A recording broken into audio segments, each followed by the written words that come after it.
L'arrivée de Cyril Ramaphosa à la Maison-Blanche s'est faite en bonne et due forme, avec Donald Trump sur le perron pour accueillir son homologue sud-africain.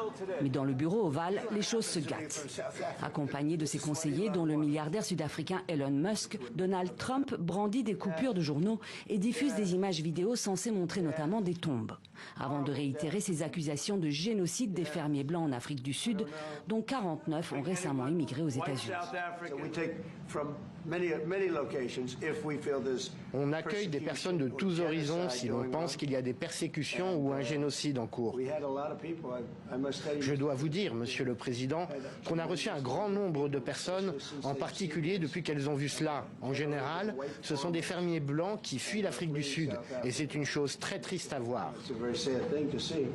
Face à ces fausses accusations, le président sud-africain dément et rappelle aux locataires de la Maison-Blanche que ces images ne sont nullement le reflet de la politique de son gouvernement. L'une des séquences n'est qu'une vidéo de Julius Malema, le chef du parti sud-africain d'opposition, EFF.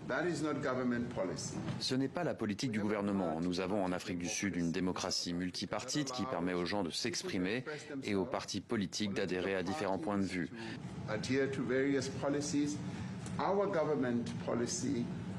La politique de notre gouvernement est complètement opposée à ce qu'il a dit, même au Parlement. Et il s'agit d'un petit parti minoritaire qui est autorisé à exister en vertu de notre Constitution. Mais vous les autorisez à prendre des terres? Non, personne ne peut prendre des terres. En février déjà, le président américain avait accusé l'Afrique du Sud de confiscation des terres et de génocide des fermiers blancs. Des accusations sans fondement, déjà démenties à l'époque par Pretoria, qui a de nouveau tenté de faire entendre raison à Donald Trump. Nelson Mandela nous a appris que lorsqu'il y a des problèmes, les gens doivent s'asseoir autour d'une table et parler.